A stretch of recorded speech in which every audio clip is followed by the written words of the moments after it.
Hello, welcome back to Career Accelerator Hacks Live. It is the 15th of February. I'm joined by my good friend Suzanne Penny. Thank you so much for coming on. We are at the slightly later time. I normally come on at about 12:15, but I know a lot of you also watch on replay.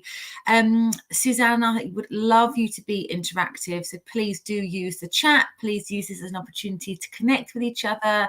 As you know, I've probably been doing this for well over a year now, and so it's an absolute safe space for you to come and ask questions. And what we also find is if people want to remain anonymous, they just anonymize their profiles and they can ask any question away. But so the reason and the kind of theme, if you like, for this month is to fall in love with your job again. I thought I would keep it on the Valentine's theme. It seems like there's a lot of kind of noise out there around people wanting to leave their jobs, but I think we as career coaches support a lot of individuals who actually want to stay where they are, but maybe they're just experiencing a few challenges at work.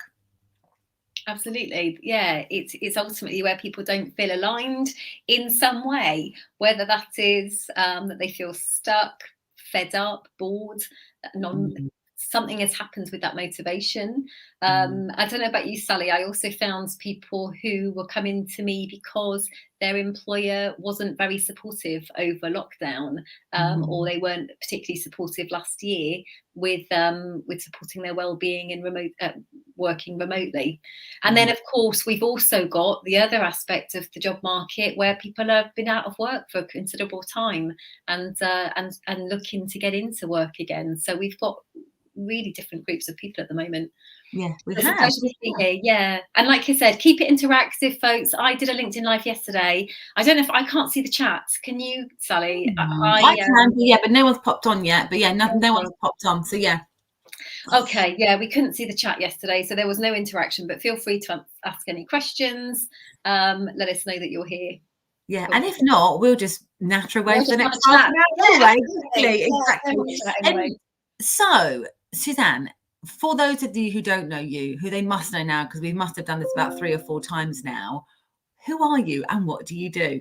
Oh, okay, smashing. So, well, I'm based in the Southwest in Gloucestershire.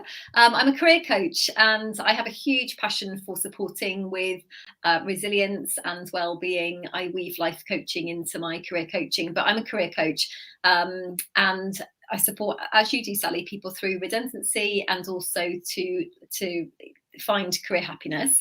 And then there's another angle of the work that I absolutely love. I'm a leadership trainer, and that comes in really, really handy for supporting organisations through the good times and the bad times. So, i.e., through redundancies if they're looking for support, and also with leadership training. And I am finding that I'm getting clients coming to me on a one-to-one who have landed a new role, but they're not feeling overly confident with leading a remote team, or they've got some challenges in their new team. So I can weave in my leadership development skills and training to support them. So it's all super. Yeah, I do. I really enjoy what I do.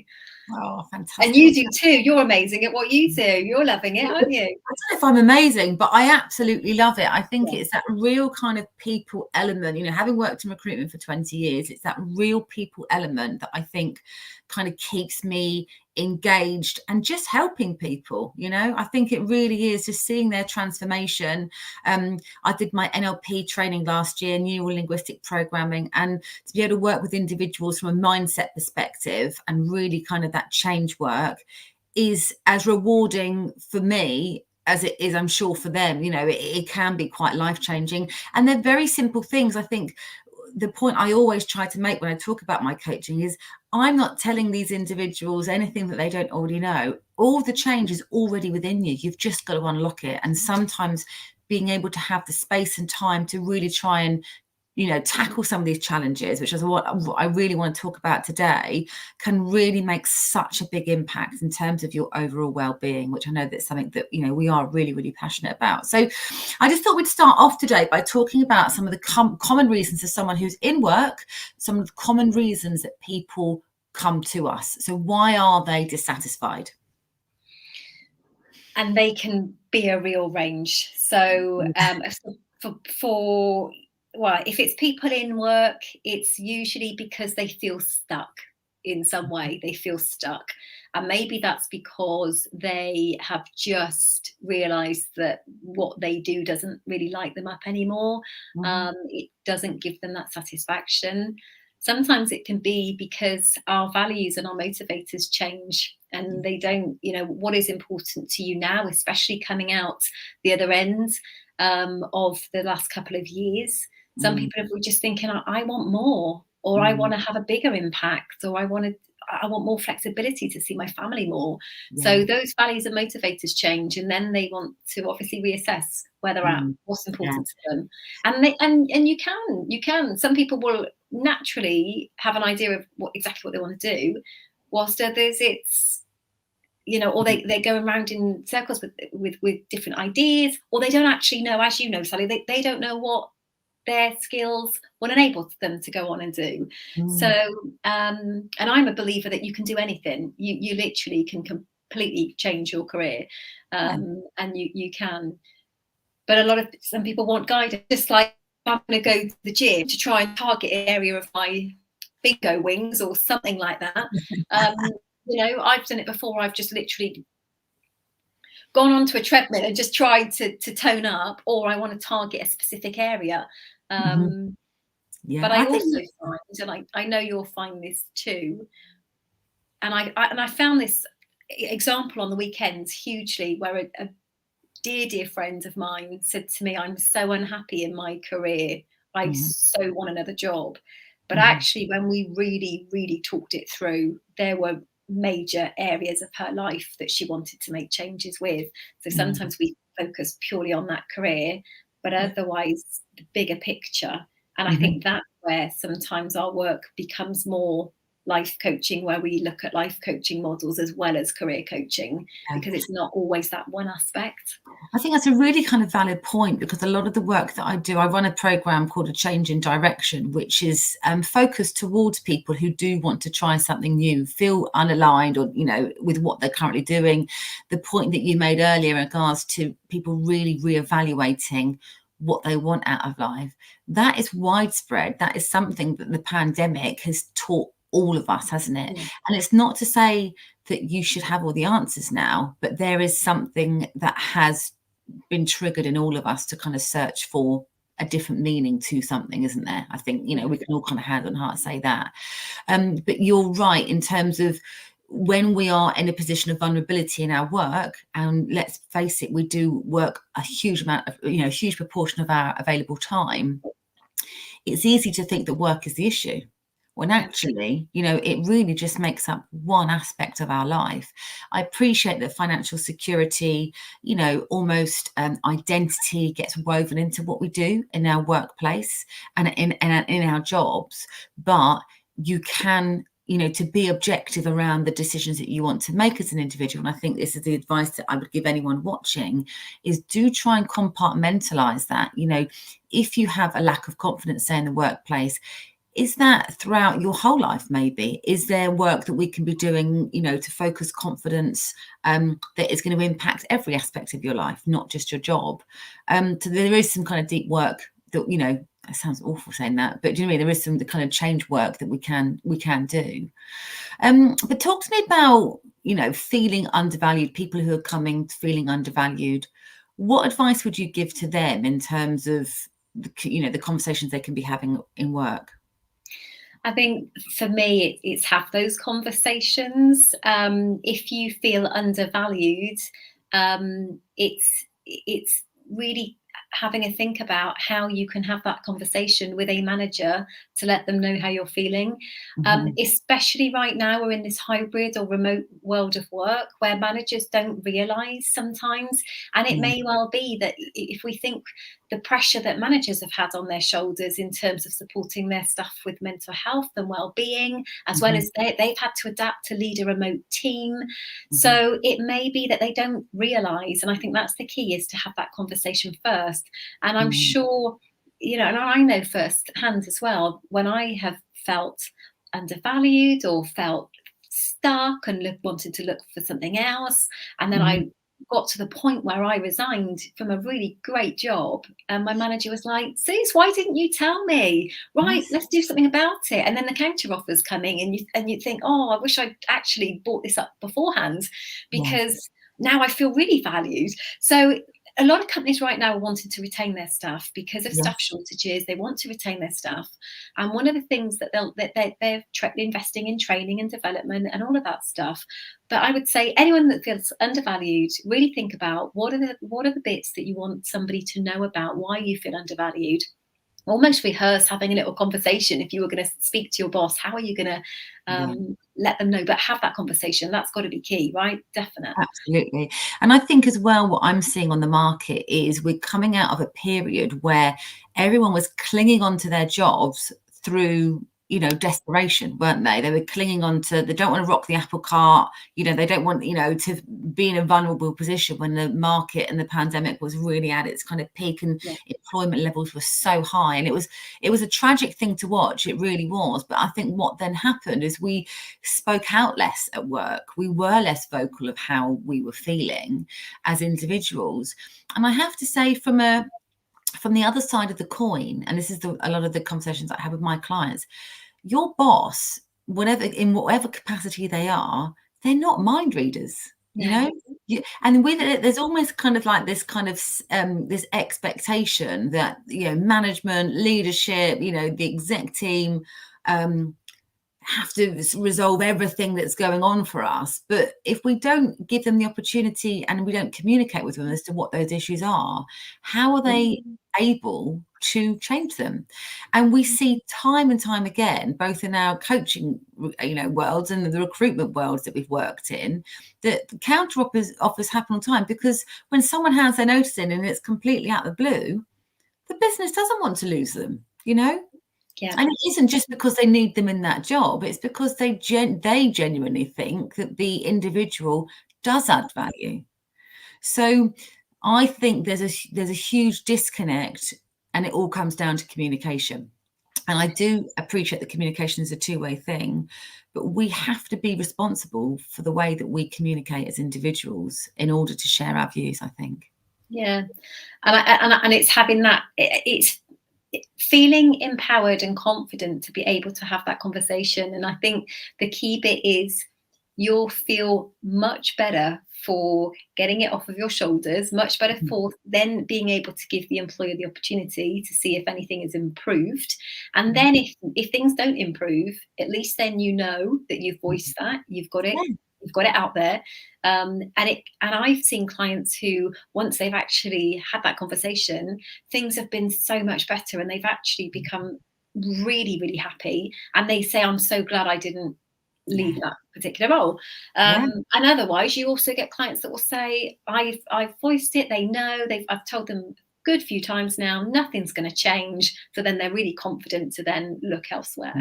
Yeah, absolutely. I've got a really good example of that, actually. I started working with a woman kind of probably late last year who came to me. Her confidence was on the floor, very emotional, and there were very emotive sessions. And I think, you know, I love emotion. I'm like, hit me with it. You know, I love it. I think it's really important that you as individuals, you know, work through your emotive states, and to be in a coaching environment where that is safe, I think is really, really important, in a space that I do try to create.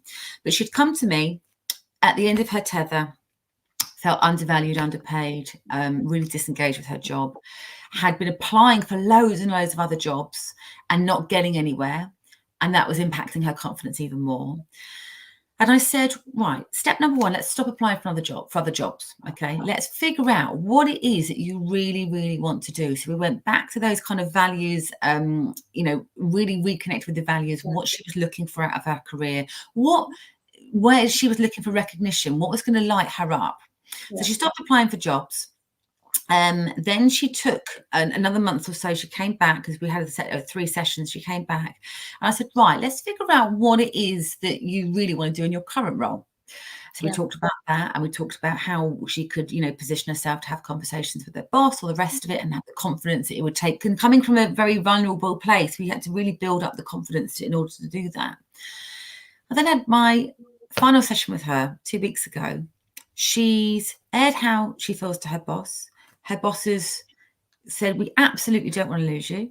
We're going to create a new position for you. Okay. We're going to give you a pay rise. We're going to give you a bit more flexibility.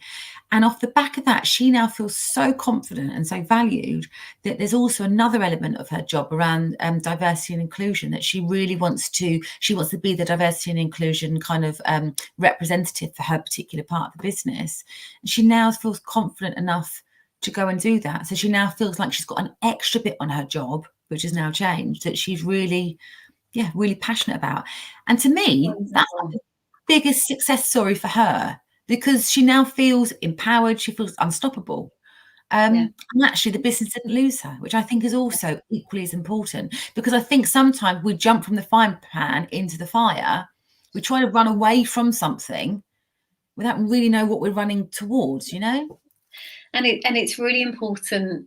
And it's important to know that happens regardless of how long you've been in a role for. So what we've also seen is so many people have started with new companies this year, and they've started and the role isn't quite what they thought it would be, or they are, because they're working remotely, it's harder to onboard remotely with team relationships, etc. It can be harder, not for everybody, but for some people. So even if you've started recently in a role over the last couple of months or whatever may be, realizing that you can still have that conversation, and again, rehearse it, practice it a little bit. What are the key things that you want to get out there?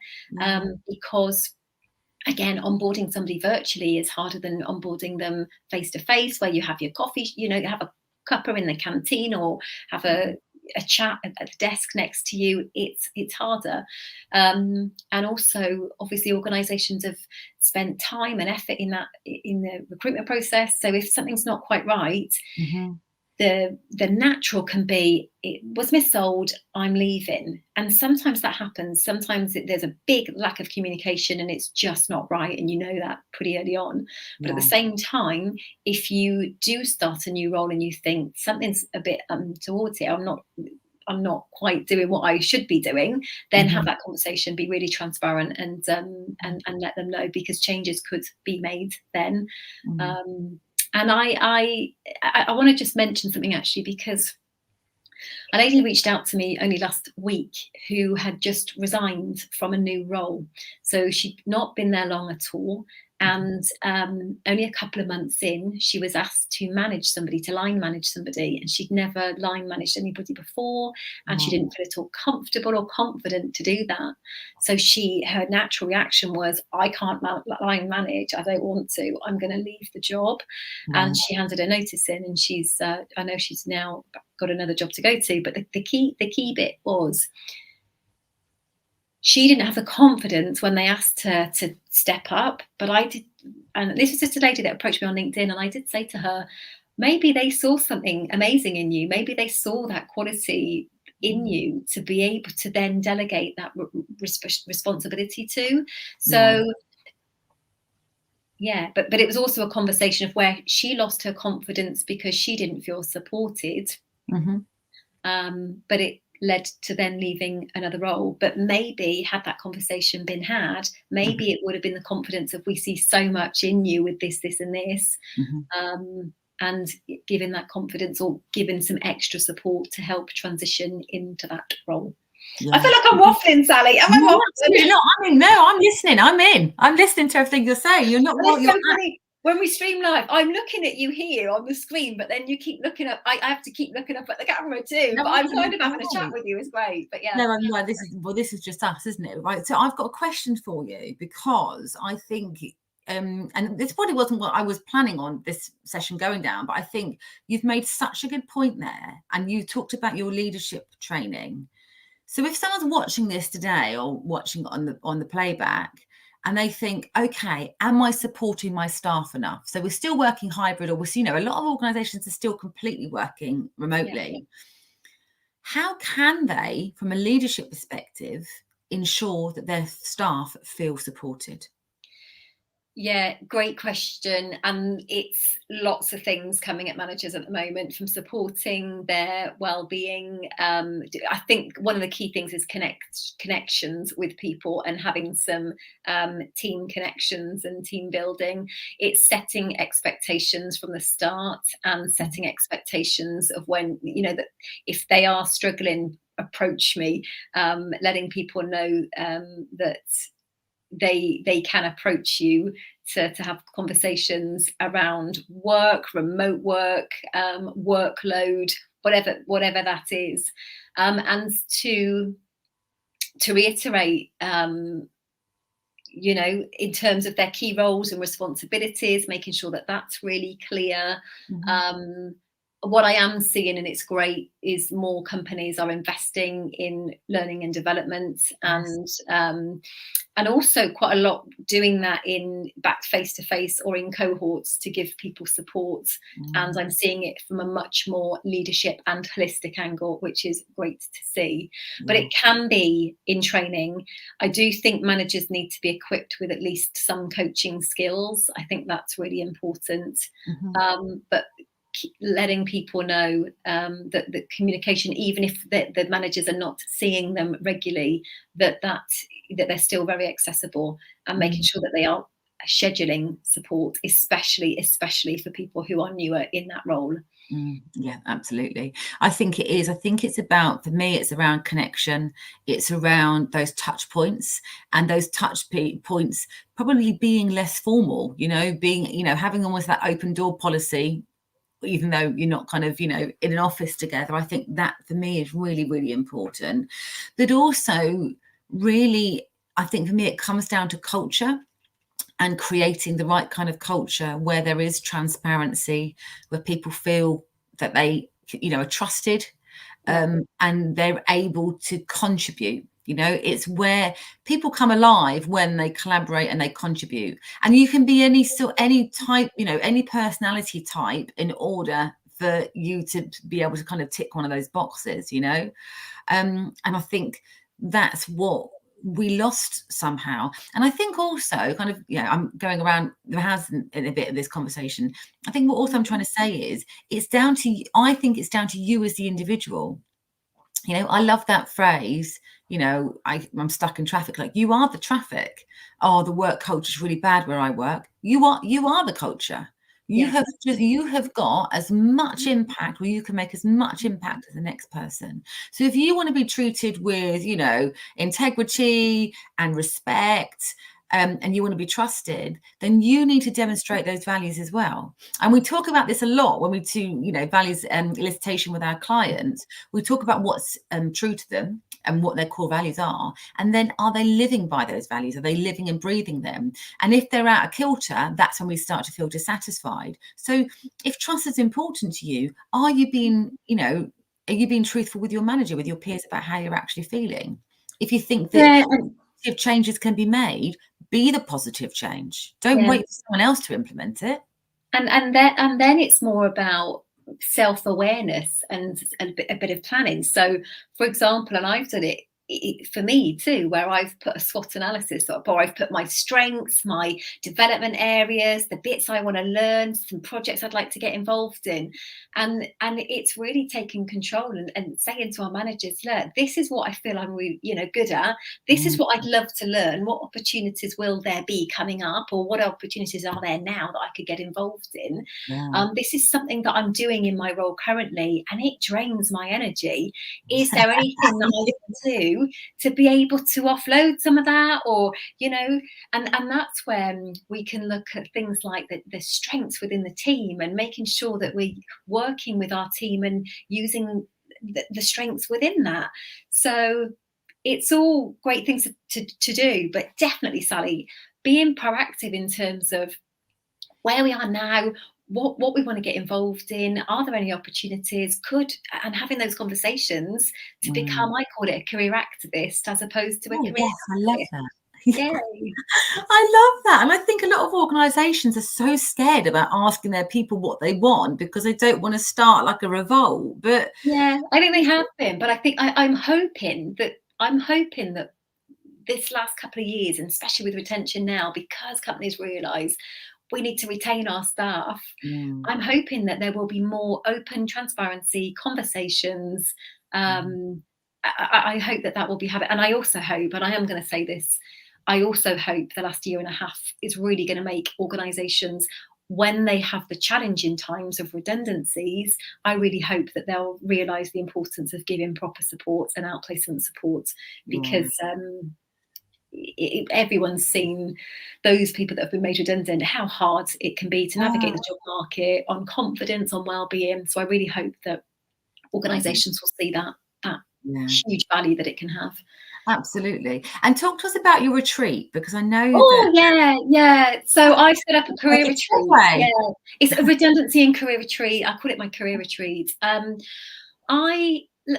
We do one-to-one coaching with clients, and one-to-one coaching. Some people just have one session. Some people like to have a series of sessions, because that's when we see the true transformation, right?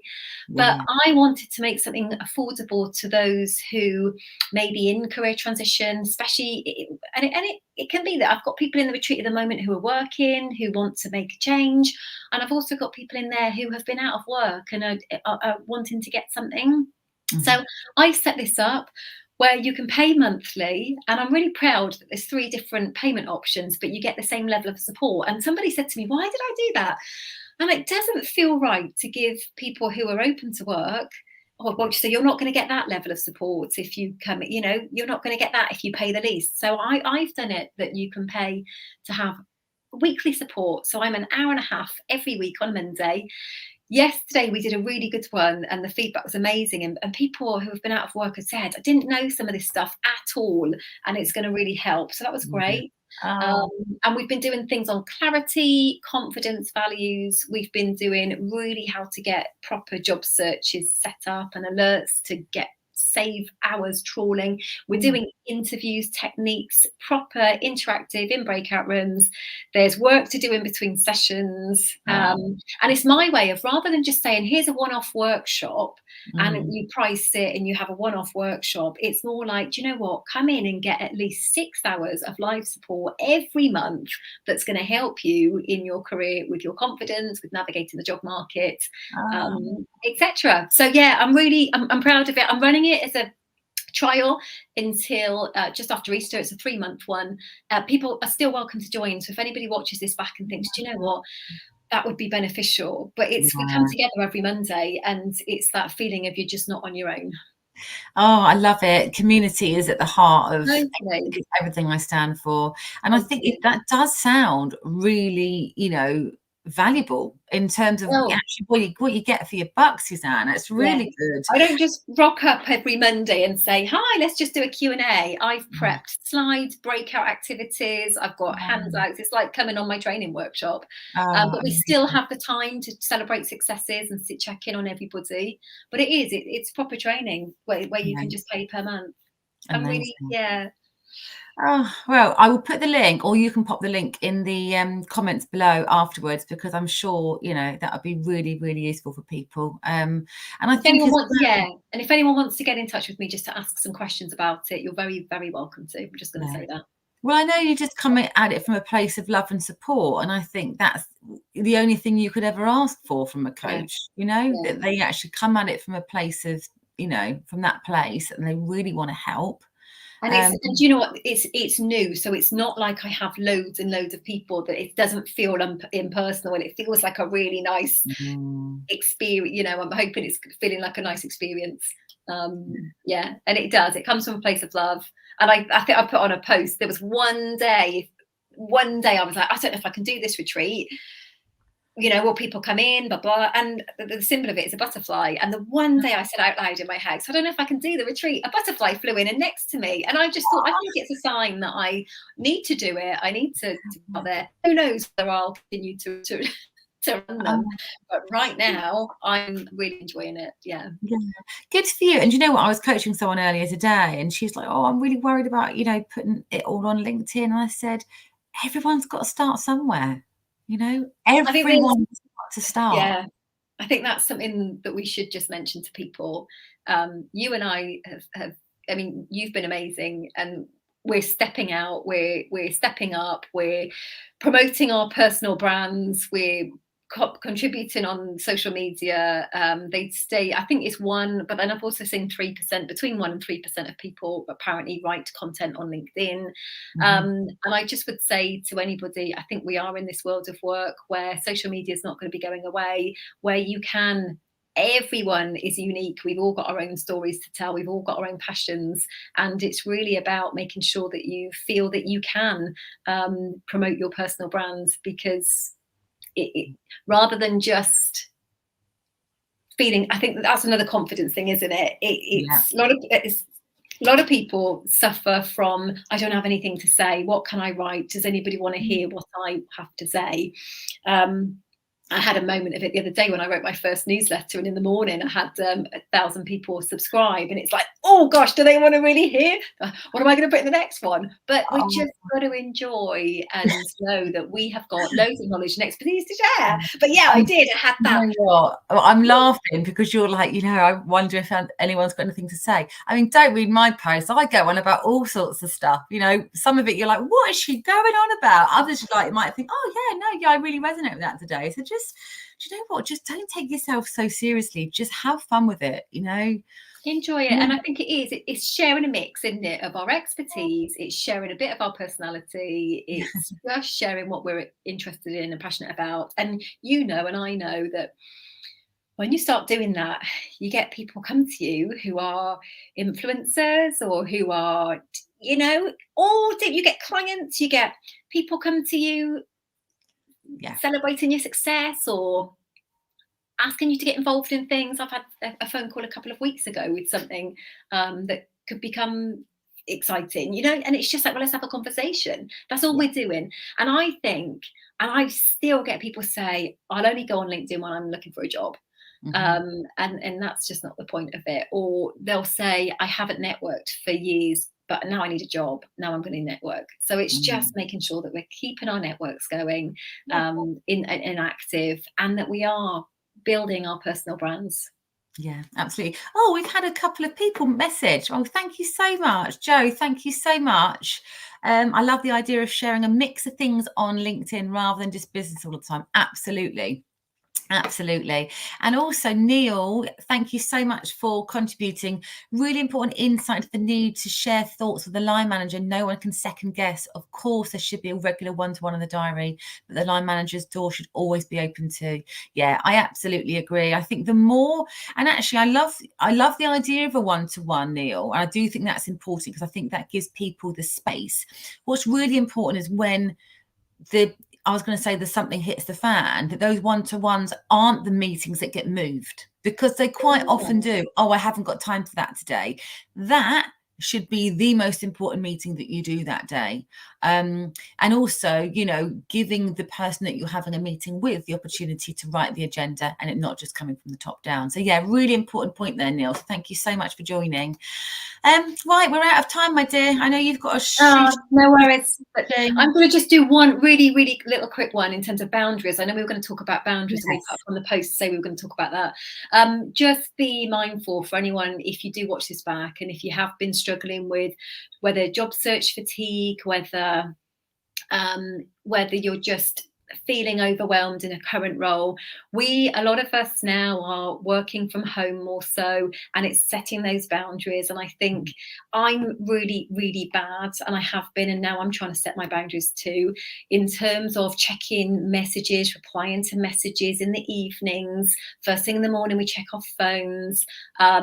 Sometimes I leave some paperwork on the kitchen table, and it's like, no, let's keep it all in the study. So I just think setting that boundaries, but also letting people know, you know, the best time to contact you, when is the best time of day to contact you, is important, especially now that our careers and our work is often also in our home. So I think that's just important to say. It is. And also I think boundaries can be very difficult to put in place, but they don't have to be so severe. I don't even know if severe is the right word.